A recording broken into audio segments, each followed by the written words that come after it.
Mes parents m'ont banni de leur fête d'anniversaire. Quelques heures plus tard, ma sœur a publié une photo avec la légende « Famille seulement ». J'ai commenté « Félicitations. L'hypothèque et les impôts sont à vous maintenant ». 5 minutes plus tard, mon téléphone affichait 30 appels manqués. Ils n'ont pas aimé. Laissez-moi vous raconter comment une simple fête, une simple exclusion, a tiré le fil d'une trahison financière si profonde qu'elle a menacé de m'engloutir. Et comment j'ai dû me battre, non seulement pour mon argent, mais aussi pour ma survie. Je m'appelle Clémence, j'ai 32 ans. Mon métier, c'est restauratrice d'art. Je vis à Rennes, dans un petit appartement charmant mais modeste. Mon travail, c'est la patience. Je passe mes journées penchée sur des toiles centenaires, sous une lumière crue, à réparer méticuleusement les erreurs du temps. J'enlève les vernis jaunis, je comble les craquelures, je redonne vie à ce que d'autres pensaient perdu. C'est un travail de dévotion, un travail silencieux. Mon métier, c'est de réparer ce qui est cassé. Ironiquement, j'ai passé les 10 dernières années de ma vie à essayer de faire la même chose avec ma famille. Depuis 3 ans, en plus de payer mon propre loyer à Rennes, je payais l'hypothèque de la maison de mes parents à Vitré. Une jolie maison en pierre, avec un grand jardin, celle où j'avais grandi. Celle où ma sœur, Ophélie, 34 ans, vivait de nouveau depuis son divorce, sans payer de loyer, bien sûr. Ce n'était pas un geste de générosité, c'était une nécessité. Il y a 3 ans, un mauvais investissement de mon père, Marcel, avait failli leur faire perdre la maison. J'étais intervenue. J'avais sauvé la situation. Depuis, je suis devenue la « fille responsable », un titre non officiel qui signifiait simplement que j'étais le distributeur de billets. Le téléphone a sonné un mardi après-midi, dans le silence de mon atelier. L'odeur de térébenthine et de vieilles peintures flottait dans l'air. C'était ma mère, Bernadette. Sa voix était mielleuse, ce ton qu'elle prend toujours avant de demander quelque chose, ou d'annoncer une mauvaise nouvelle. « Clémence, ma chérie. Comment vas-tu? Tu travailles trop, comme toujours. Tu devrais te reposer. » Je n'ai pas relevé. J'ai attendu. J'ai continué à retoucher délicatement un ciel du XVIIIe siècle.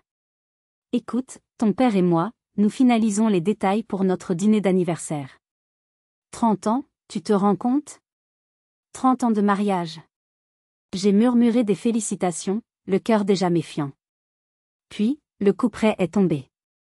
Le restaurant que nous avons réservé, tu sais, l'Auberge Dorée, celui à la sortie de Vitré, eh bien, il s'avère que les places sont très, très limitées. Et avec les cousins de Lyon qui viennent, et les vieux amis de papa, nous avons dû faire des choix. Un silence. Elle attendait que je comprenne. Que je m'efface, comme toujours. Nous devons garder ça très intime, ma chérie. Tu comprends, n'est-ce pas? Intime. Un mot si doux pour une exclusion si brutale. J'ai regardé une fissure sur la toile que je restaurais. Une ligne sombre qui traversait le visage d'une madone. J'ai posé mon pinceau. Je comprends, maman. Ne t'inquiète pas. De toute façon, je suis débordée de travail.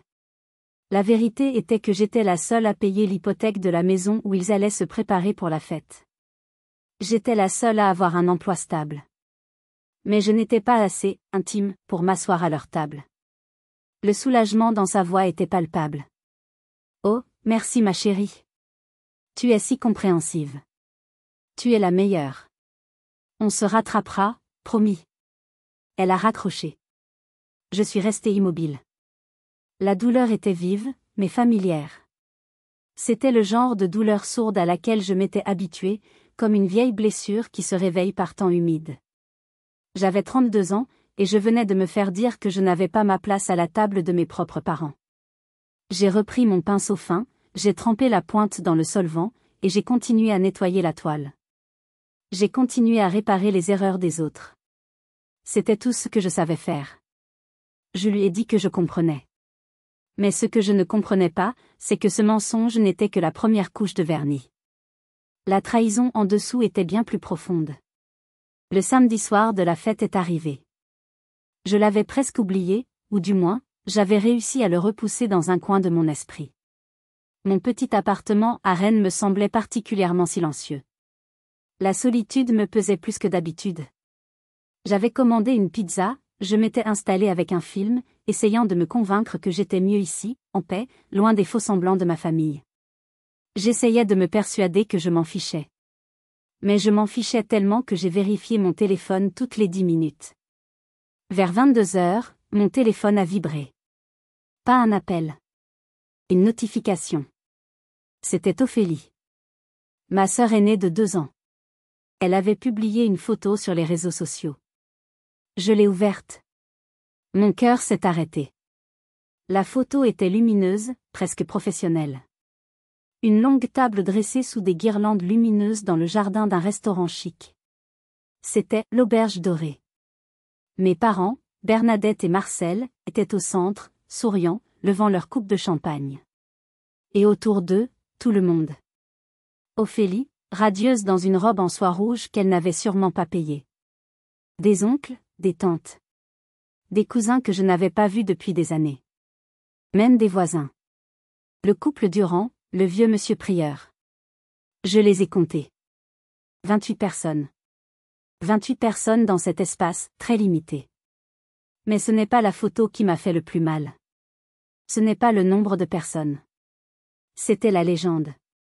4 mots, écrits en majuscules par Ophélie. Famille seulement. Enfin tous réunis. Mon souffle s'est coupé. Famille seulement. J'ai regardé la photo, cherchant mon reflet, mais je n'y étais pas. J'étais la fille qui payait l'hypothèque, mais je n'étais pas la famille. J'étais la fille qui les avait sauvés de la saisie, mais je n'étais pas réunie avec eux. Et puis, comme pour enfoncer le clou, j'ai vu les commentaires. Le premier était de ma mère. Tellement fière de notre merveilleuse famille. Une soirée parfaite. Merci à ma fille adorée Ophélie pour l'organisation. La colère a commencé à monter. Ce n'était pas une colère chaude, explosive. C'était une colère froide, précise. Une colère de restauratrice. La colère de quelqu'un qui voit enfin la vérité nue sous les couches de mensonges et de crasse. Ils ne m'avaient pas oublié. Ils m'avaient délibérément exclu. Et ils en étaient fiers. Ils célébraient mon absence. J'ai regardé la légende à nouveau. Famille seulement. Mon pouce a cliqué sur « Commenter ». Je n'ai pas réfléchi. Les mots sont venus tout seuls, dictés par 3 ans de chèques silencieux, par des années d'humiliation polie, par des décennies à être l'ombre d'Ophélie. Félicitations. L'hypothèque et les impôts sont à vous maintenant. J'ai appuyé sur « Envoyer ». Une seconde de silence. Puis j'ai posé mon téléphone, le cœur battant à tout rompre. 5 minutes ont passé. Mon téléphone s'est allumé. Une notification. Ophélie avait supprimé le commentaire. 1 minute de plus. La photo entière avait disparu. Et puis, mon téléphone s'est mis à vibrer. Sans arrêt.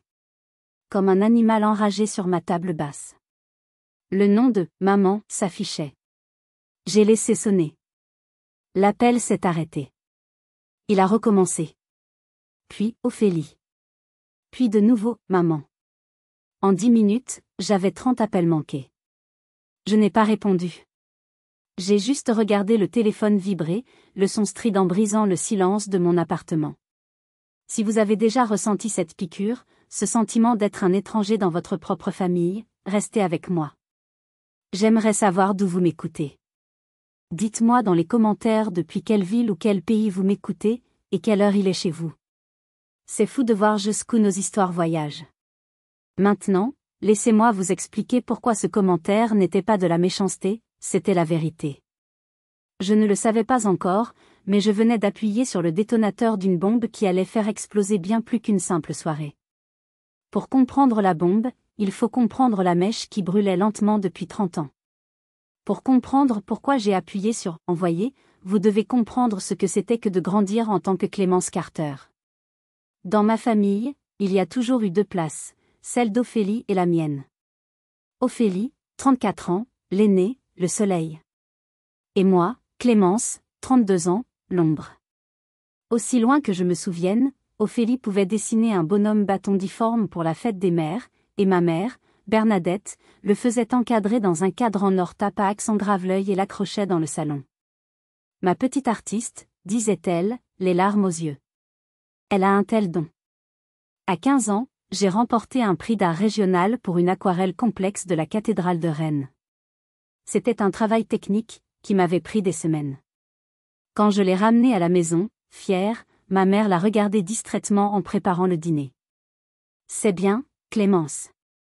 Mais ne te vante pas trop. La modestie est une vertu. Le prix est resté roulé sur mon bureau pendant une semaine avant de finir dans un tiroir, sous mes vieux bulletins de notes. Ne te vante pas, Clémence. C'était le refrain de mon enfance. Ne sois pas trop intelligente, ne sois pas trop douée, ne prends pas trop de place. Ophélie avait besoin de cette place. Ophélie a échoué à ses examens, a changé 3 fois d'orientation universitaire, payée par mes parents, a fait la fête. Elle cherche sa voie, disait ma mère avec indulgence. Elle a un esprit si passionné. Moi, j'ai travaillé.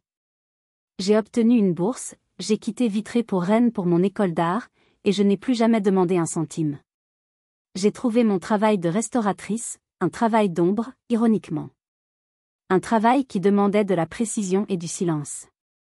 Quand j'ai commencé à gagner ma vie, modestement mais sûrement, la dynamique a changé. Je n'étais plus seulement l'ombre. Je suis devenue la banque.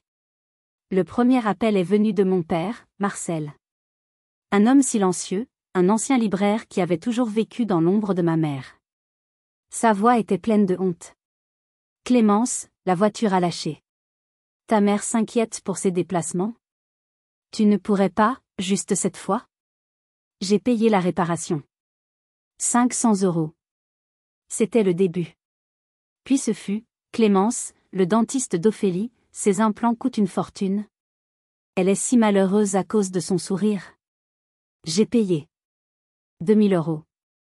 Puis il y a 3 ans, le coup de grâce. La menace de saisie. La panique. Les larmes de ma mère. La dépression de mon père. J'étais la seule stable. La seule sur qui on pouvait compter.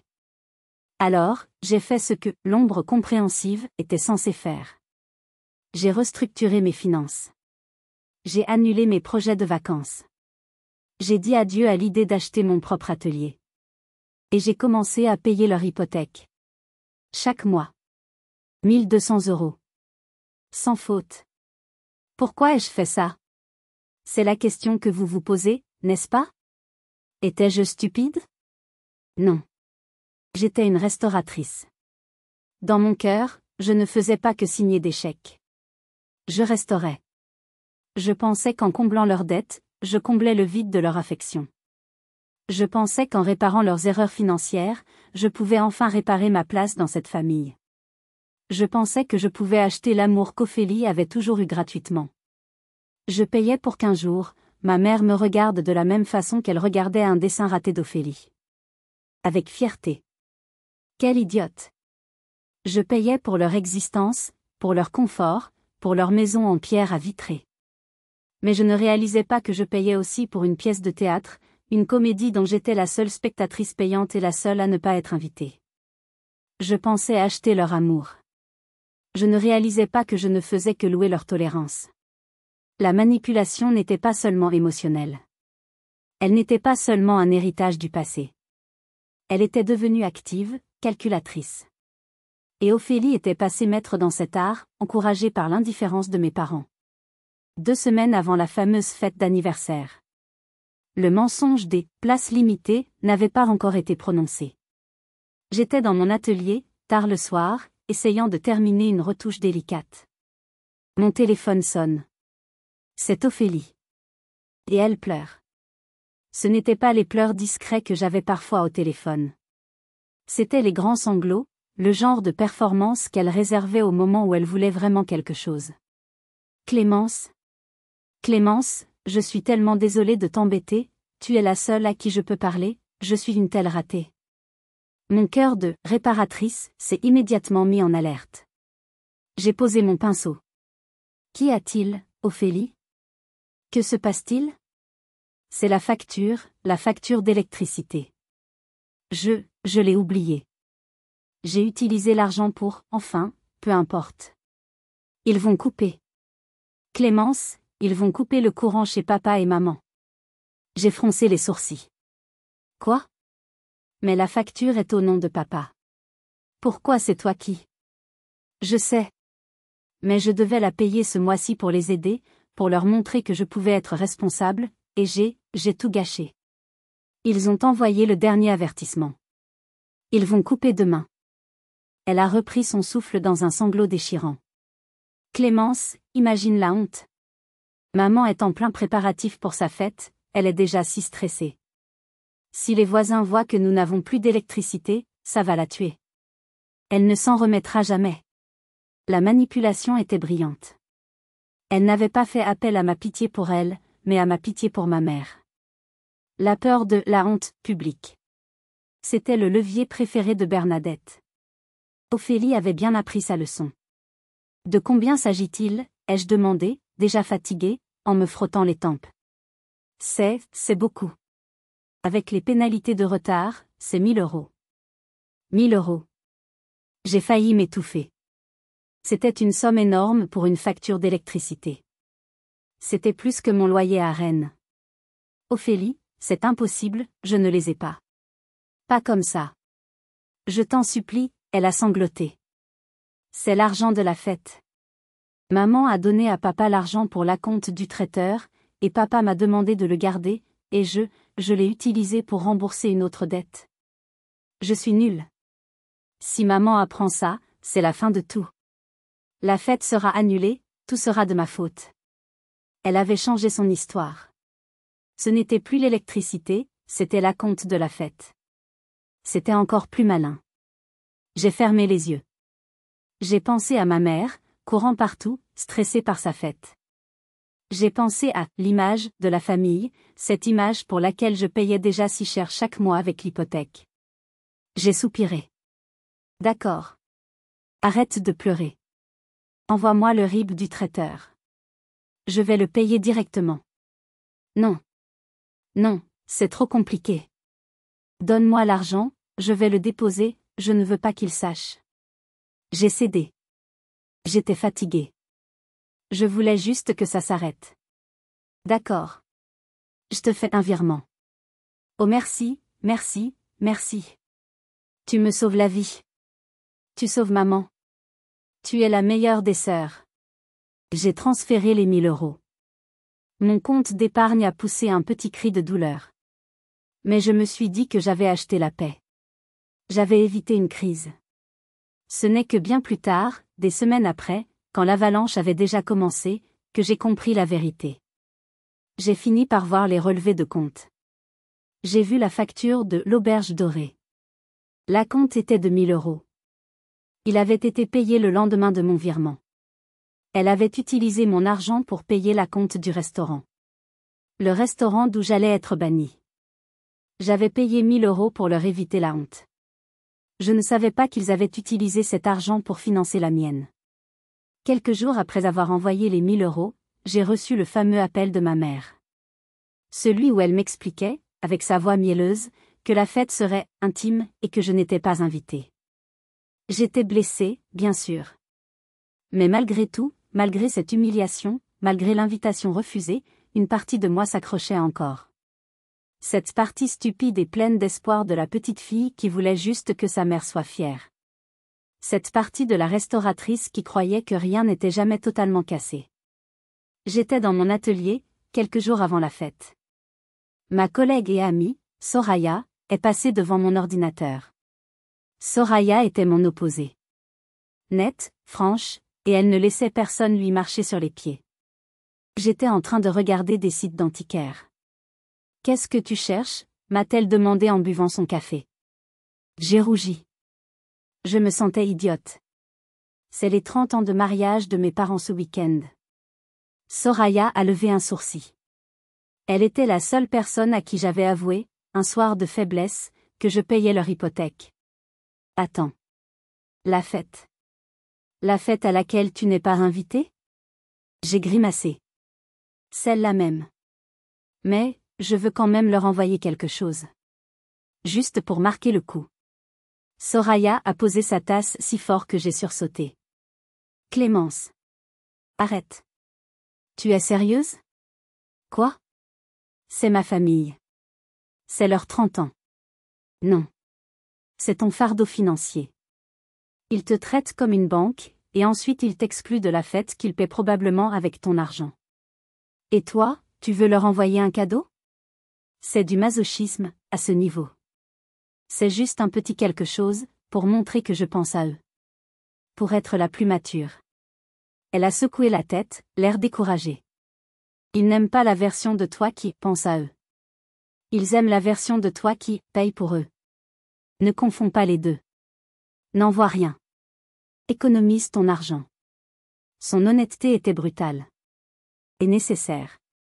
Mais je ne l'ai pas écouté. J'ai fini par trouver le cadeau parfait.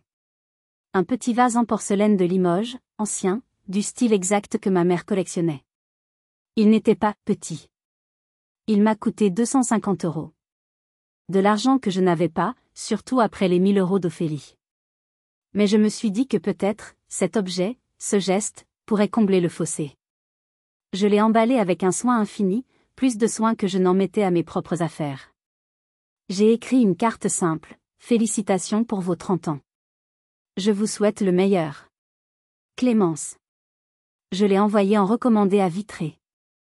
3 jours plus tard, en rentrant du travail, j'ai trouvé un avis de passage de la poste. J'ai dû attendre le lendemain pour aller chercher le colis. L'emballage m'était familier. C'était le mien. L'adresse de retour était celle de mes parents. Mon cœur s'est serré. Avait-il déménagé sans me le dire? Était-ce une erreur? Je suis rentrée chez moi. J'ai ouvert le colis. Le vase en porcelaine était là, intact. Le papier bulle était exactement comme je l'avais mis. Et sur ma carte, ma mère avait griffonné une réponse au dos.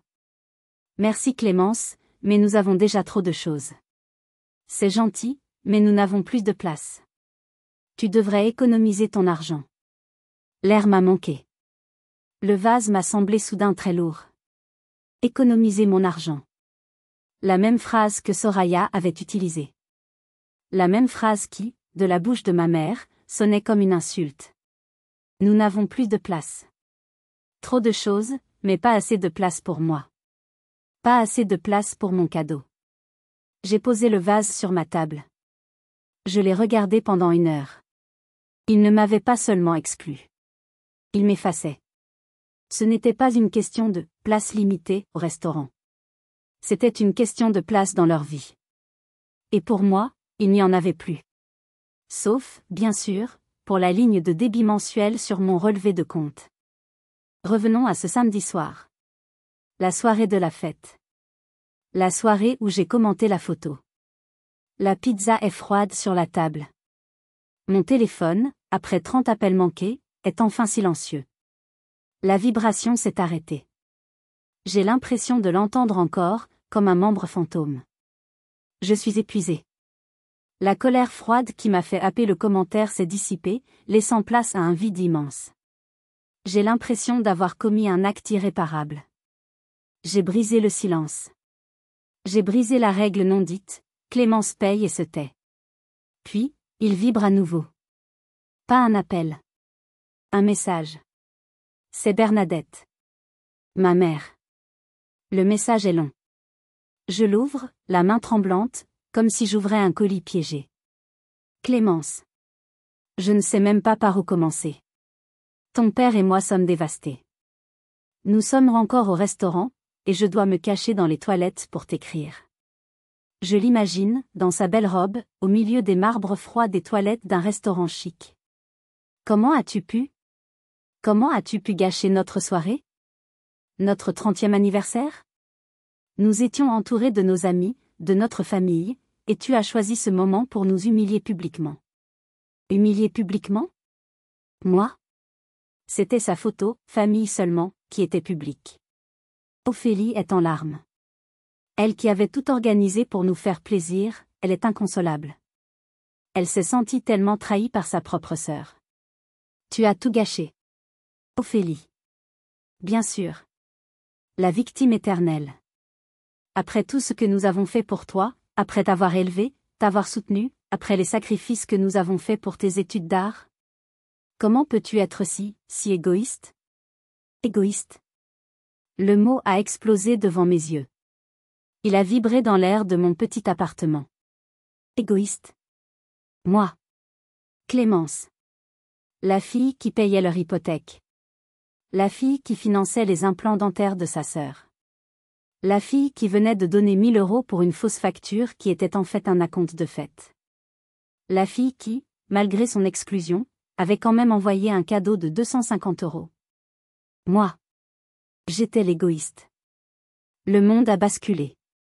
Ce n'était plus de la tristesse. Ce n'était même plus de la colère. C'était de la clarté. Une clarté froide, tranchante comme le verre brisé. Soraya avait raison. Il n'aimait pas la version de moi qui payait. Il la tenait pour acquise. Ils en avaient besoin. Et dès que cette version montrait le moindre signe de rébellion, la moindre trace de personnalité, elle devenait égoïste. J'ai regardé mon appartement. Le loyer que je payais. J'ai pensé à la maison de Vitré. Le crédit que je payais. J'ai pensé à mon atelier, que je louais, alors que j'aurais pu acheter le mien si je n'avais pas eu ce fardeau. Égoïste. J'ai ri. C'était un rire sec, sans joie, qui a surpris mon chat. J'ai pris mon téléphone. Je n'ai pas répondu à ma mère. Je suis allé dans mon application bancaire. J'ai trouvé le virement permanent. Celui que j'avais mis en place il y a 3 ans. Il était intitulé « Aide-famille Vitré ». Mes doigts ont survolé l'écran. Supprimez ce virement. Une fenêtre de confirmation est apparue. Êtes-vous sûr de vouloir supprimer ce bénéficiaire et les paiements associés? J'ai pensé à la photo. Famille seulement. J'ai pensé au cadeau retourné. Pas de place. J'ai pensé au mot. Égoïste. J'ai appuyé sur « Confirmer ». Le virement a disparu. J'ai éteint mon téléphone. Pas en mode silencieux. Éteint. Cette nuit-là, pour la première fois depuis des années, j'ai dormi d'un sommeil profond. Sans rêve. C'est à ce moment-là que l'injustice m'a frappé le plus fort. Dites-moi honnêtement dans les commentaires, à ma place, après avoir été traité de la sorte, après avoir été traité d'égoïste tout en payant leurs factures, auriez-vous continué à payer une semaine de plus? Que auriez-vous fait? Je ne le savais pas encore, mais mon silence financier allait déclencher une avalanche bien plus terrible que ma colère sur les réseaux sociaux. J'avais coupé le robinet. Je pensais que c'était la fin de l'histoire. En réalité, ce n'était que le début de la guerre. La date de prélèvement de l'hypothèque est arrivée. Et elle est passée. Le 1er du mois est devenu le 5, puis le 10. La première semaine, ce fut le silence. Un silence tendu, lourd. J'avais rallumé mon téléphone, mais je n'avais reçu aucun message. Ni excuse, ni colère. Rien. J'imaginais ma mère vérifiant son compte, pensant à un simple retard, me boudant toujours après l'incident de la photo. La deuxième semaine, la panique a commencé. Le premier message est arrivé un mardi. Bernadette. Clémence. La banque n'arrête pas d'appeler. Ils disent qu'un paiement a été refusé. Est-ce que tout va bien avec ton compte? As-tu des problèmes d'argent? J'ai lu le message. La sollicitude feinte me donnait la nausée. Elle ne demandait pas « Pourquoi as-tu arrêté de payer ?» Elle demandait « Y a-t-il un problème avec notre distributeur automatique ?» J'ai ignoré. 2 jours plus tard. Un autre message. Puis un appel vocal, que je n'ai pas écouté. Puis un autre message. Clémence, je t'en prie, réponds-nous. C'est sérieux. Il parle de pénalité de retard. Ton père est très stressé, il ne dort plus. Tu sais comment il est.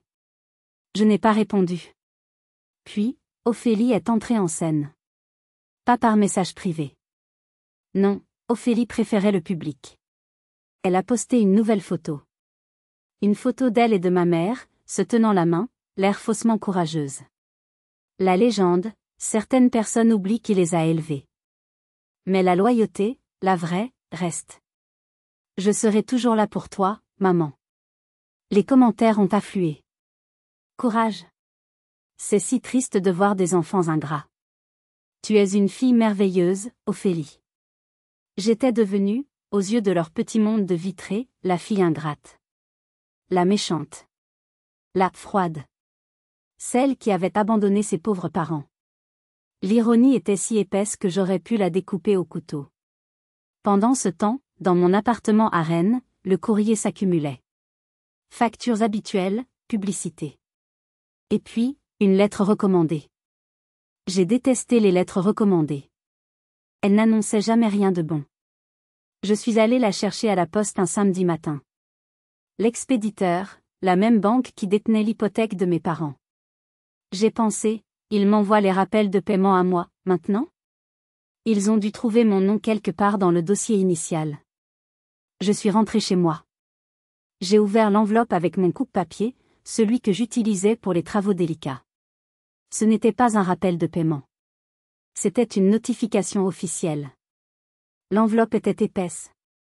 Elle contenait des documents. Et sur ces documents, mon nom apparaissait. Partout. Il ne s'agissait pas de l'hypothèque initiale. Il ne s'agissait pas du prêt que j'avais accepté de couvrir verbalement. Il s'agissait d'un refinancement.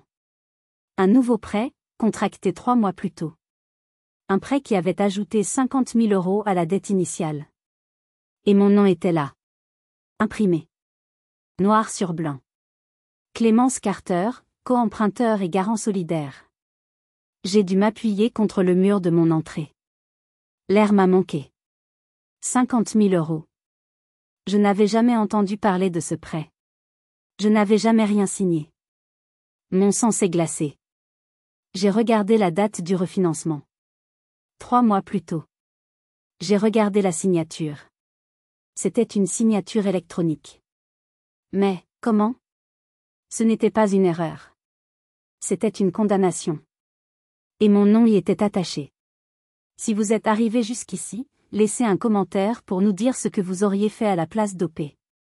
Vous pouvez aussi écrire simplement le chiffre 1 pour montrer que vous suivez encore. Et dites-nous, vous regardez cette histoire depuis quelle région ou quel pays ? 50 000 €. Le chiffre dansait devant mes yeux. J'ai relu le document 3 fois. Co-emprunteur et garant solidaire. Cela signifiait que j'étais légalement responsable de la totalité de la dette. Pas seulement les 1 200 € par mois. La totalité. Comment diable avait-il pu faire ça ? J'ai appelé la banque immédiatement. J'étais en panique. Ma voix tremblait. J'ai demandé à parler d'un refinancement sur le prêt de la maison de Vitré, au nom de Marcel et Bernadette Carter. J'ai eu un gestionnaire, un certain monsieur Giraudot. Sa voix était calme, professionnelle. Oui, Madame Carter. Je vois le dossier. Un refinancement de 50 000 €, approuvé il y a 3 mois, en juillet. Monsieur, je n'ai jamais signé pour cela. C'est une erreur. Je n'ai jamais donné mon accord. Il y eut un silence poli à l'autre bout du fil. Madame, je comprends votre inquiétude. Mais le dossier est en règle. La signature électronique est valide. Tous les documents ont été signés numériquement et les confirmations ont été envoyées à l'adresse email enregistrée. Quelle adresse email, ai-je demandé, le souffle court. Il m'a la éplé. OPHELIE. Ce n'était pas la mienne. C'était celle d'Ophélie. Mais, comment ? Je n'ai jamais. Et soudain, comme une scène de film d'horreur, un souvenir m'est revenu. Un souvenir si anodin que je l'avais oublié. 4 mois plus tôt. Un dimanche. J'étais à Vitré pour déposer des papiers. Bernadette était agitée. Clémence, ma chérie, toi qui es si douée avec ces machines. Je suis perdue. La banque veut que je gère tout en ligne. Il parle de portail client. Je n'y comprends rien. J'ai peur de faire une bêtise. Ophélie avait ajouté, en roulant des yeux, maman est complètement dépassée. Elle risque de bloquer le compte. Et moi, la réparatrice, la fille compréhensive, qu'ai-je fait ? J'étais pressée. Je voulais rentrer à Rennes. J'ai soupiré, et j'ai dit, assieds-toi, maman. Je vais te configurer ça. Ça prendra 5 minutes. Je me suis assise devant leur vieil ordinateur, qui sentait la poussière. J'ai créé le compte. J'ai entré le nom de ma mère, son numéro de sécurité sociale. Puis je suis arrivée à la section « Information de contact ». Quelle est ton adresse email, maman ? Bernadette avait fait un geste vague. Oh, je ne sais jamais. Je ne l'utilise pas, Ophélie, c'est quoi mon adresse ? Ophélie s'était penchée par-dessus mon épaule, son parfum bon marché m'agressant. Attends, ne t'embête pas avec celle de maman, elle ne l'ouvre jamais. Mais la mienne. C'est plus simple. Je gérerai. À l'époque, cela m'avait semblé logique. Ophélie vivait là. Elle gérait déjà les petites factures. J'ai tapé l'adresse email d'Ophélie. Ophélie.carter@. Mais il y avait 2 champs. Email principal et email secondaire, optionnel. Mais la mienne en secondaire, avais-je dit, par réflexe professionnel. Au cas où. Pour les newsletters ou les infos. J'avais tapé la mienne. J'avais configuré leur accès. Et j'avais créé la brèche. Debout dans mon couloir, le téléphone collé à l'oreille, j'ai compris. Ils n'avaient pas attendu longtemps. Dès que j'ai eu le dos tourné, ils ont utilisé cet accès. Ils ont vu que mon nom était déjà lié au dossier, en tant que payeur non officiel. Ils ont fait la demande de refinancement. Ils ont signé électroniquement en imitant la signature de ma mère, et la mienne en tant que garant, une case à cocher, probablement, basée sur mon autorisation de prélèvement existante. Et toutes les alertes, toutes les confirmations, tous les documents, ont été envoyés à Ophélie. L'email principal. Moi, l'email secondaire ? J'ai vérifié mes spams plus tard. Je n'ai reçu que les newsletters. Comment bien préparer sa retraite, de la banque. Nos vœux pour la nouvelle année. J'avais été classée dans la catégorie « marketing », pas « transaction ». Ce n'était pas une imprudence. C'était une fraude. Un vol. Prémédité. Madame, a dit Monsieur Giraudot au bout du fil. Ma voix était un murmure glacé. Monsieur, je ne conteste pas seulement un paiement. Je conteste l'intégralité de ce prêt. C'est une fraude. Envoyez-moi tous les documents. Immédiatement. Ils avaient transformé ma gentillesse en arme. Et ils l'avaient pointée droit sur moi. La panique s'est transformée en une rage froide. La rage d'une restauratrice qui vient de découvrir une contrefaçon grossière. J'ai raccroché avec la banque. Je n'ai pas pleuré. Je n'ai pas crié. Je suis passée en mode restauratrice. Mais cette fois, je n'allais pas réparer. J'allais exposer la vérité. J'ai annulé mes rendez-vous de l'après-midi. J'ai appelé Soraya. J'ai une urgence familiale. Je dois m'absenter. Sa voix était inquiète, mais elle n'a pas posé de questions. J'ai pris ma voiture et j'ai roulé de Rennes à Vitré. Les 40 minutes de route m'ont semblé durer une éternité. Je ne les ai pas prévenus. Quand je suis arrivée, la voiture de ma mère n'était pas là. Ils étaient probablement en train de faire des courses, dépensant l'argent qu'ils n'avaient pas, ou plutôt, l'argent qu'ils m'avaient volé. J'avais encore ma vieille clé de la maison. Je suis entrée. L'air était lourd, silencieux. Je me sentais comme une cambrioleuse. Je suis allée directement au bureau de mon père. J'ai allumé le vieil ordinateur. Il a mis une éternité à démarrer. Il n'a pas fallu longtemps. L'historique de recherche. Comment refinancer sa maison sans garant présent. Signature électronique valeur légale France. Meilleur taux pré-consommation 50 000 €. Vacances croisière Méditerranée tout inclus.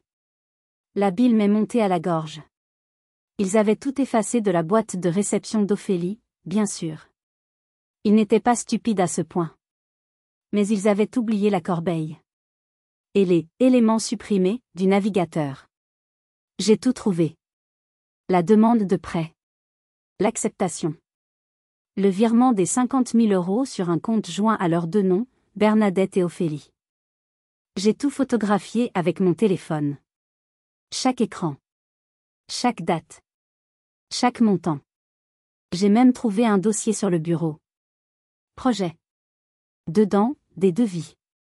Un devis pour une nouvelle véranda. Un devis pour une voiture neuve pour Ophélie. Et le catalogue de la croisière. Ils avaient déjà tout planifié. J'ai quitté la maison comme une voleuse, le cœur battant, mais les mains pleines de preuves. Le lendemain matin, à 9 heures précises, j'étais dans le bureau de Maître Valérie, une avocate spécialisée en droit immobilier à Rennes, réputée pour sa ténacité et son absence totale d'émotion. Elle n'était pas chaleureuse, mais elle était efficace. Elle a écouté mon histoire sans m'interrompre. Elle n'a pas sourcillé. Elle a regardé mes photos. Elle a lu les documents que la banque m'avait envoyés par email. À la fin, elle a retiré ses lunettes. Elle m'a regardé. Mademoiselle Carter. Ce n'est pas une simple dispute de famille. C'est une fraude caractérisée. Usurpation d'identité, faux et usage de faux. La banque est en faute pour ses protocoles de sécurité laxistes, mais vos parents et votre sœur sont les principaux auteurs. Nous allons gagner. Le soulagement m'a presque fait pleurer. Que dois-je faire? Pour l'instant, rien. Laissez-moi contacter la banque et déposer une plainte officielle pour fraude au civil. Ne répondez plus à votre famille. Plus un mot. Je suis sorti de son bureau, le pas plus léger. En m'asseyant dans ma voiture, mon téléphone a vibré. Un message de Bernadette. Le timing était parfait. Le ton avait complètement changé. Fini la panique, fini la colère. C'était la vieille voix mielleuse. Clémence ma chérie, je crois qu'il y a eu beaucoup de malentendus de part et d'autre. Ton père et moi sommes si tristes de ce silence. Et si on déjeunait toutes les trois, au café du centre-ville, ce week-end? Juste nous. Pour mettre les choses à plat. Mettre les choses à plat. Ils savaient que la banque les avait contactés. Ils savaient que j'avais découvert quelque chose. Et ils pensaient pouvoir m'amadouer avec un café crème et des excuses bidons. J'ai souri. C'était un sourire sans joie. J'ai répondu. D'accord. Samedi, 11 heures. Ils pensaient que je venais pour un café. Je venais pour la guerre. Le café du centre-ville de Vitré était bondé ce samedi-là. Le bruit des tasses, les conversations, l'odeur du café chaud, tout semblait d'une normalité insultante. Je les ai vus avant qu'ils ne me voient. Assis à une table près de la fenêtre, comme s'ils étaient des gens normaux, une famille normale. Bernadette, dans sa meilleure robe du dimanche, essayant d'avoir l'air détendu. Ophélie, l'air boudeur, tapotant nerveusement sur son téléphone. Et mon père, Marcel, qui regardait fixement sa tasse, comme si elle contenait les secrets de l'univers. Je me suis approchée. Je ne me suis pas assise. Je suis restée debout, ma sacoche en bandoulière, le moteur de ma voiture encore chaud dehors. Clémence, a commencé Bernadette, son sourire aussi faux qu'un vernis mal appliqué. Ma chérie. Merci d'être venue. Tu as l'air fatiguée. Assieds-toi, ma chérie. Prenons un café. Je ne reste pas, ai-je dit. Le sourire de ma mère s'est figé. Le bruit du café semblait s'être arrêté. Je suis allée droit au but. Je n'étais plus la petite fille qui avait peur de se vanter. J'étais la femme qui payait les factures. Ou du moins, qui les payait. J'ai sorti de ma sacoche les copies des documents du refinancement. Les impressions des devis pour la véranda et la croisière. Je les ai posées sur la table, juste à côté de leur croissant à peine touché. Mettre les choses à plat, maman? C'est de ça que tu parlais? Ophélie a blêmi. Elle a regardé les papiers comme si c'étaient des serpents.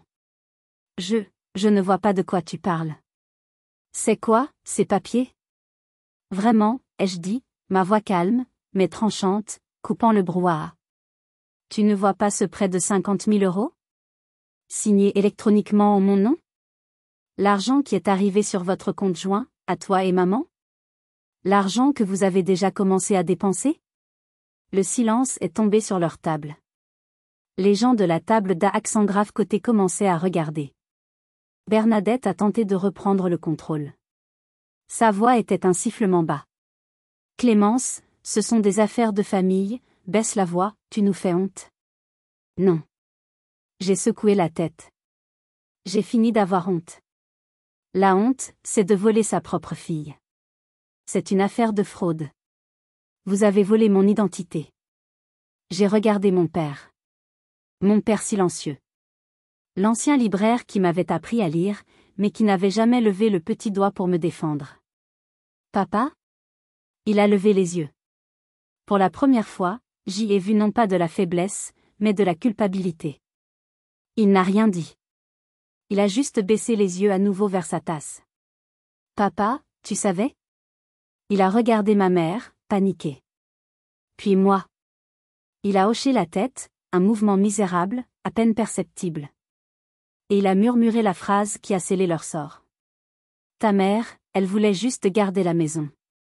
Assurer notre avenir. Ce n'était pas une excuse. C'était une confession. Il savait. Il était complice. J'ai ri. Un rire sec, qui a fait taire la table d'accent grave côté. Garder la maison? Ou payer une véranda et une croisière? Le visage de Bernadette s'est décomposé. J'avais touché juste. Et toi, Ophélie, ai-je continué, me tournant vers ma sœur. Les 1000 euros? Ce n'était pas pour l'électricité, n'est-ce pas? Ce n'était même pas pour la compte de la fête. C'était juste, pour toi. Elle n'a pas répondu. Elle n'en avait pas besoin. Son visage disait tout. C'était juste de l'argent de poche. Vous êtes incroyable, ai-je dit, en reculant d'un pas, vous formez une sacrée famille. Bernadette s'est levée, sa chaise grinçant sur le sol. Clémence. Attends. Nous pouvons arranger ça. Nous pouvons te rembourser, petit à petit. Arranger quoi? J'ai secoué la tête. C'est fini. Je ne suis pas venue négocier. Je suis venue vous dire que j'ai déposé une plainte pour fraude auprès de la banque. Et que j'ai contacté un avocat. Leur visage. J'aurais aimé ne pas y trouver de satisfaction, mais c'était le cas. La peur. La peur pure. Joyeux 30e anniversaire de mariage, ai-je lancé. Je suis partie. Je n'ai pas couru. J'ai marché. J'ai traversé le café, la tête haute. En poussant la porte, j'ai senti le soleil sur mon visage. Le poids du monde venait de quitter mes épaules. J'avais gagné la bataille. Mais la guerre avait laissé des cicatrices. Et les conséquences allaient être plus dévastatrices que je ne l'imaginais. Les mois qui ont suivi ont été un brouillard juridique. Mais cette fois, je n'étais pas seule. J'avais Maître Valérie. La banque, face aux preuves accablantes de fraude, les adresses IP, les emails, les transferts, les photos de l'historique du navigateur, a agi rapidement. Ils ne voulaient pas d'un scandale. Ils étaient en faute pour leur protocole de sécurité laxiste, et ils le savaient. L'enquête interne a confirmé mes dires. La fraude était caractérisée. Mon nom a été mis sous protection. 3 mois après la confrontation au café, les conséquences sont tombées. Et elles étaient plus lourdes qu'une simple dispute de famille. La première conséquence fut pour la maison. La banque a annulé le refinancement frauduleux de 50 000 euros. Mais l'hypothèque initiale, celle que j'avais arrêté de payer, était toujours en défaut de paiement. Et maintenant, avec un dossier de fraude attaché à leur nom, aucune autre banque n'allait les refinancer. Ils n'avaient aucun revenu, à part la petite retraite de mon père. Un matin, en allant au travail, j'ai reçu une photo d'une ancienne voisine. Une pancarte « Saisie PAR la banque, vente aux enchères » était plantée dans le jardin que ma mère aimait tant. Ils avaient tout perdu. La maison a été vendue aux enchères pour couvrir la dette initiale. J'ai entendu dire que Bernadette et Marcel avaient dû déménager dans un petit appartement de location, de l'autre côté de Vitré, un T2 sombre donnant sur un parking. La deuxième conséquence fut pour Ophélie. La banque ne s'est pas arrêtée là. Les 50 000 euros avaient été versés sur un compte joint à son nom. Elle était complice et bénéficiaire directe de la fraude. La banque a déposé une plainte civile contre elle pour récupérer la somme indûment perçue. Ophélie, qui n'avait jamais travaillé un jour de sa vie, qui vivait de petits arrangements, se retrouvait endettée à hauteur de 50 000 euros, plus les frais de justice. J'ai entendu dire qu'elle avait dû vendre sa voiture et qu'elle vivait sur le canapé d'une amie, puis d'une autre. La fille préférée était devenue un fardeau. Et puis, il y eut l'appel final. Un numéro inconnu. J'avais arrêté de répondre aux numéros inconnus, mais celui-ci insistait. J'ai décroché. C'était Bernadette. Sa voix n'était plus mielleuse. Elle n'était plus en colère. Elle était brisée. Et venimeuse. Tu as tout détruit. Je suis restée silencieuse. J'écoutais les bruits de la rue depuis la cabine téléphonique qu'elle devait utiliser. Tu as pris notre maison. Tu as ruiné ta sœur. Tout ça pour un peu d'argent. Un peu d'orgueil. J'espère que tu es heureuse, maintenant. J'espère que tu es fière de toi, d'avoir vu tes parents à la rue. J'ai pris une grande inspiration.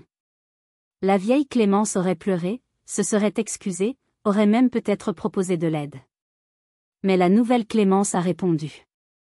Je n'ai rien détruit, maman. J'ai juste arrêté de payer pour vos destructions. C'est vous qui avez signé les papiers. C'est vous qui avez menti. C'est vous qui avez volé. Un long silence. J'entendais sa respiration sifflante. Je ne suis pas l'égoïste dans cette histoire, ai-je ajouté doucement. J'ai raccroché. Et j'ai bloqué son numéro. Le tribunal a rendu son verdict final peu après. Mon nom était officiellement et légalement retiré de toute dette. J'étais libre. Sur le papier, j'avais gagné. Mais je me sentais vide. Comment on se reconstruit après ça? J'ai quitté Rennes. J'aimais mon travail, j'aimais Soraya, mais la ville était trop proche de Vitré. Trop proche des souvenirs. Chaque week-end, j'avais peur de les croiser. Chaque appel d'un numéro inconnu me faisait sursauter. Maître Valérie avait géré les dernières étapes. Je lui ai envoyé un chèque généreux et un énorme bouquet de fleurs avec une carte, merci de m'avoir rendu ma vie. J'ai démissionné. J'ai fait mes cartons. J'ai vendu le peu que j'avais. J'ai dit au revoir à Soraya, qui m'a serré dans ses bras en me disant, ne laisse plus jamais personne te traiter comme ça. Et j'ai pris un train. Je suis allée de l'autre côté du pays. À Strasbourg. Pourquoi Strasbourg? Je n'y connaissais personne. C'était exactement pour ça. J'ai trouvé un petit appartement près des canaux, dans la petite France. Un endroit lumineux, avec des géraniums aux fenêtres. C'était plus petit que mon appartement de Rennes, mais c'était à moi. J'ai trouvé un nouveau travail dans un musée, un poste similaire, mais avec plus de responsabilités. J'étais en charge de la restauration de la collection de peintures alsaciennes. Un nouveau défi.